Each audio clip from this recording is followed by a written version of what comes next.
the starboard bow!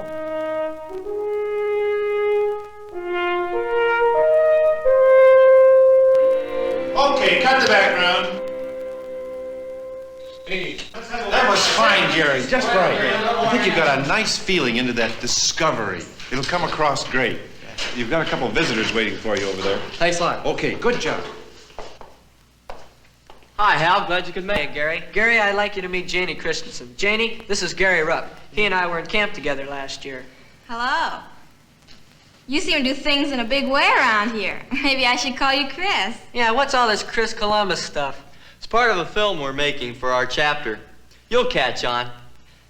Let me take some of this stuff off and we'll go over to the meeting. They know we'll be a little late. Hey, didn't I tell you you'd flip? Discoveries are made by those who explore. Even today, young people, such as Gary and his out-of-town friends, find opportunity for exploration and discovery in Red Cross groups such as the this. Recommendations which came out of the National Youth Study paralleled almost exactly the discoveries made by this group when we conducted our own survey of community needs and things for young people to do. That's Dr. Eibling, Superintendent of Schools. Based on our survey, we have started several new programs. And now we're beginning to find that we've discovered something more than community needs and things to do. We have made some discoveries about people and about ourselves. Now, some of these discoveries are in the film that we are making. Patients in hospitals, nursing homes, mental hospitals need the extra care that young volunteers can give. Our community survey showed us this, but what have we ourselves discovered as we tried to meet this need? Well, most of you know I've read a lot about Albert Schweitzer and his work. So when I had a chance to work in a hospital, I grabbed it. Thought perhaps I could start helping people here, then maybe someday in Africa or Asia. Although I had attended the orientation sessions in the chapter and at the hospital, I guess I was a little starry-eyed when I actually reported for duty.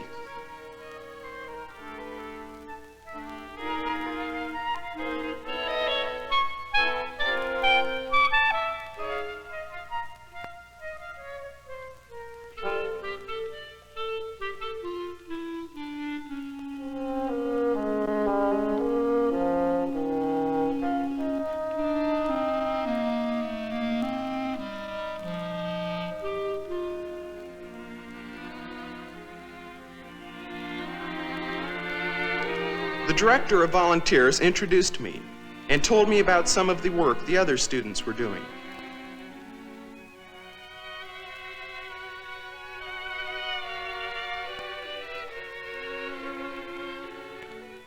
Mary Lou was taking third-year typing in school and was using this skill in typing menus and the patient's weekly newsletter at the hospital. Janice was majoring in art and design. And of course, her skills were always useful in occupational therapy and rehabilitation.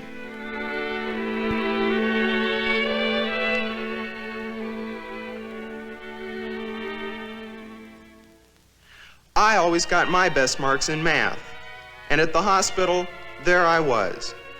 5, 10, 15, 20, a pill pusher.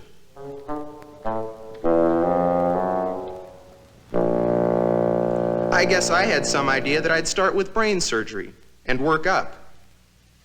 This kind of work was important, but I wondered when I'd get a chance to work more closely with the doctors. The director of volunteers knew this, and one day I was transferred to emergency receiving. Dr. Ainsley, emergency room number 4. In spite of the training courses, I wasn't too sure of myself. I hoped my first emergency would wait a while. But of course it didn't.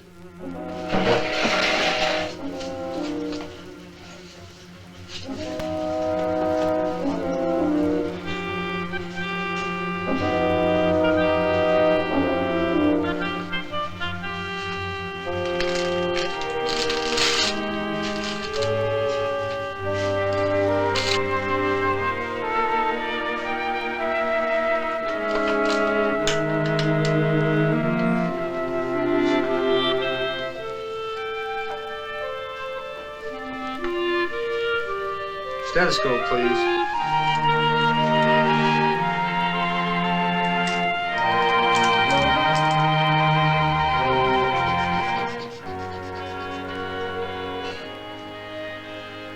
Good man. You'll make it. Let's go.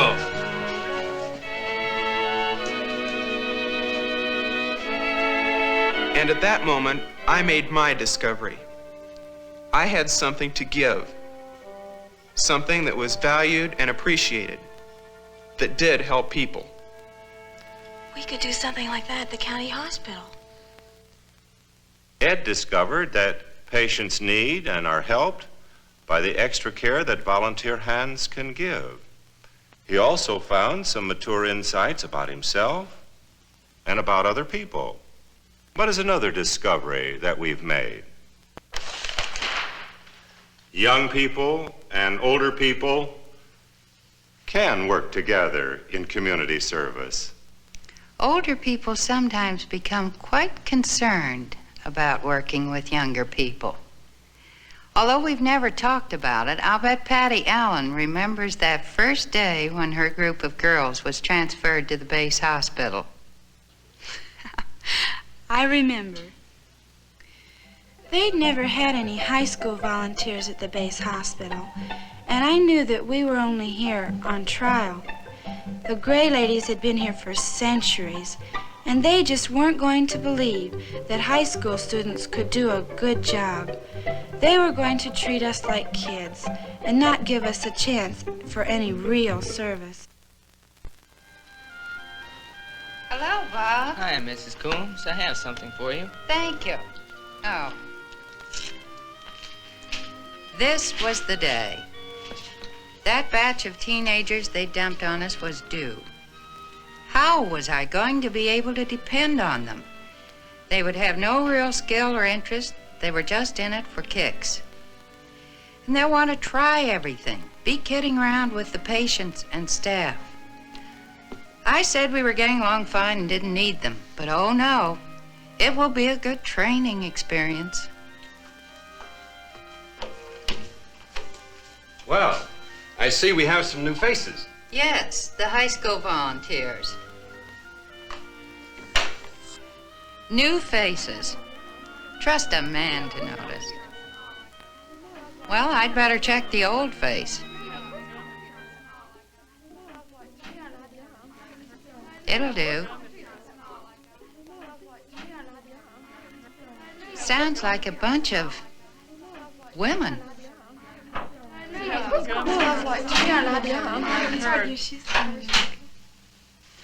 Hello, I'm Patty. I'm Allen. Mrs. Coombs. May I have your coat? I understand you girls have had some hospital experience. Oh, yes. There are patients. You'll find we do things differently here at the base. We know we have a lot to learn. Well, let's get started.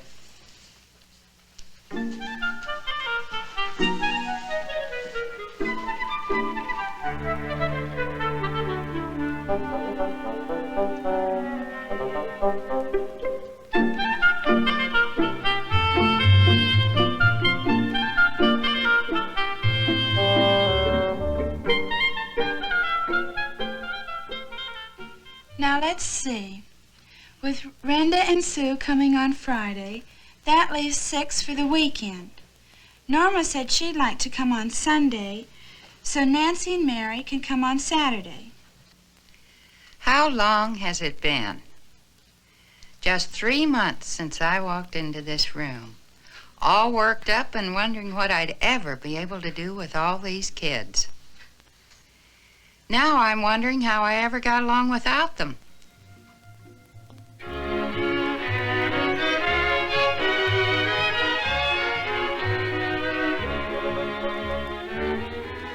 I would never have believed how faithful they would be, week after week with never an absence. If one of them couldn't come, Patty always had another to fill in. And they can do anything older women can do. They can sympathize and take a real interest in the patients. They learn quickly, and once they've learned, you can depend on them absolutely. And they have so much youth. So much young strength to give. I discovered that older people can be just as friendly and easy to work with as my own friends. They have a lot to give us that we need. And when they back us up and trust us and give us responsibilities, we can do almost anything we're assigned. I've found that I've grown up enough so that I can have older people for my friends. And now let's see. Time for Red Cross?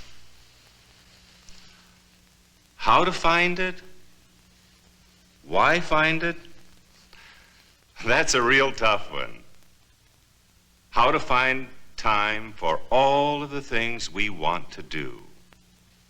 Last year, I was too young to get my driver's license, so I couldn't drive delivery for the chapter.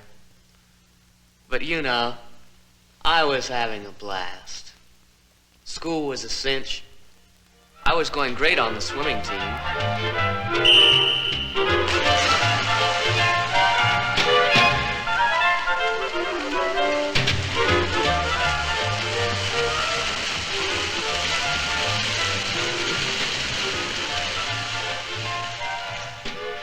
All right, everyone out of the pool. Everything was a blast. I was in the middle of everything. See you at practice. Rehearsal's at 2:30. How about a hamburger? Let's go in Jack's car. English law had its basis in the older Roman law. You have to do the dishes before you go. It's for you, Ron. Ron. Each applicant must have earned a first aid certificate to become a qualified motor service driver.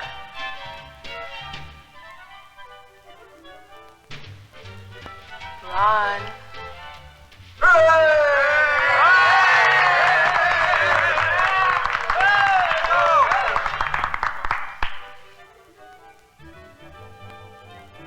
Yeah, I was having a blast. Ron.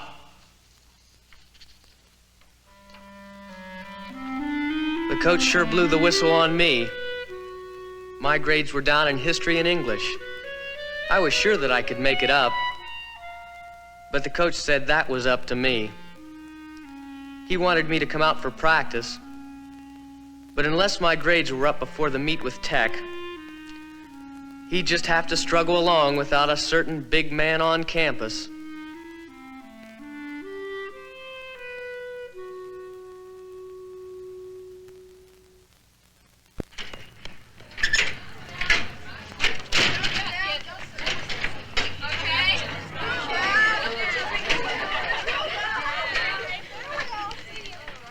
Suddenly it hit me.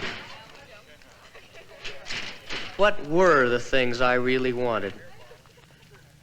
I wanted to be on the swimming team. I wanted to do well in school. And I wanted to horse around with the gang and have some laughs.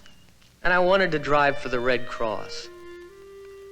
Suddenly it began to add up. I could do the things I wanted to do and have some fun too. But first I had to get myself organized and make some decisions about what is important and what isn't. There was time for everything, everything I really wanted. I kept up with the swimming practice and went ahead with the Red Cross life-saving tests.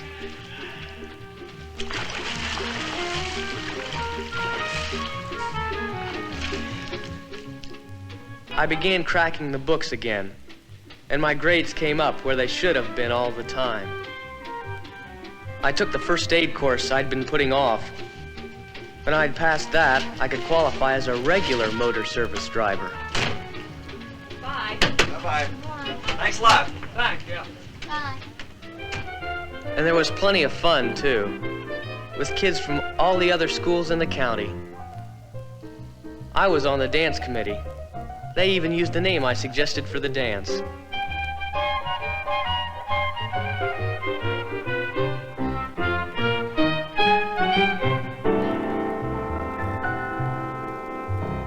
I wonder what she'd think if she could see her Red Cross today.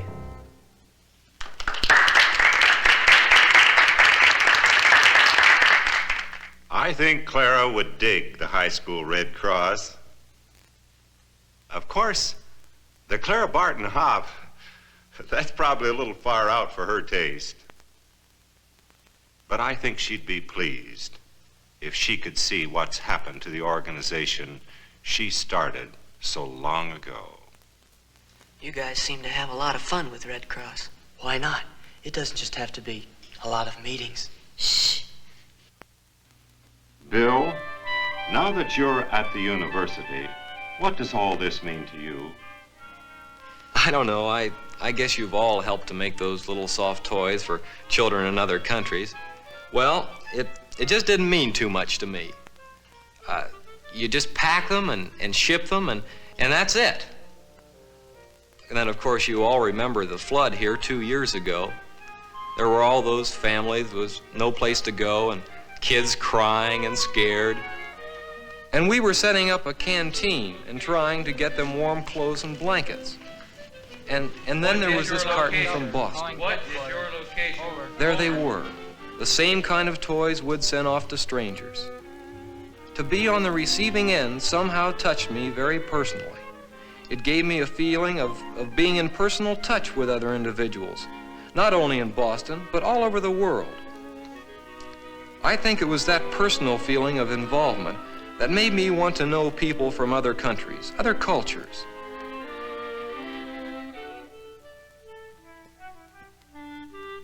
That's why I'm majoring in international affairs at the university.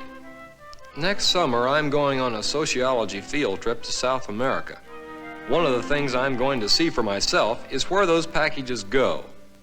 I feel I'm involved with those people, and I just want to get closer to them, to know them better. When I moved here in my junior year, I didn't know anybody, and I was pretty much at loose ends. I guess Mr. Buchanan, our teacher sponsor, realized my problem and asked me to represent my school on the Red Cross Council. I wasn't particularly interested in the Red Cross and wasn't at all sure what I was supposed to do. But when Miss Pats turned and said, "Oh, you're the young man we've been waiting for," as if the whole program was at a standstill, waiting for me. Well, from that time on, I was in. I guess I've done something of everything. I've worked in the hospital, worked in the office, driven the car, and been on the social committee. Last week I was 18. My folks gave me a gift. It was a parental consent slip so I could give blood. And now I'm a member of the 18 Club. Last week I gave my first pint of blood. As I lay there on the table, I couldn't help but wonder, why was I here? Some of the reasons began to come clear. People want to help each other. They want to. This simple act of giving blood is a way of helping. My blood could help save another person's life. Someone here in a local hospital, or in one 100 miles away. Or my blood could be pooled with hundreds of others, processed into fractions, to save the life of a child in Chicago or Texas. This is what I wanted, to help people, to work with them, to know them. And I know that I can give and help. And no matter what work I go into, I'll be spending a part of my time working for the Red Cross. A part of my life helping others.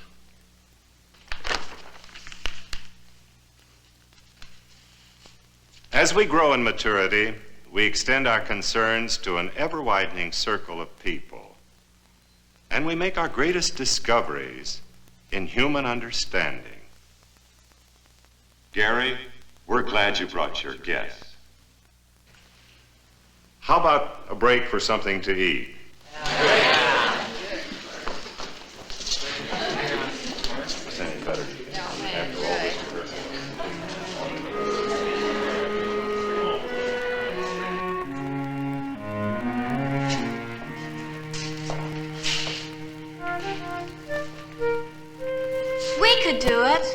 we could make a survey on community needs, how they got started. I just know there are lots of things we could.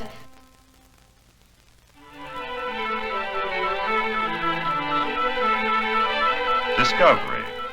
In your own community, there are many opportunities for service. You can discover them. Let's give it a try.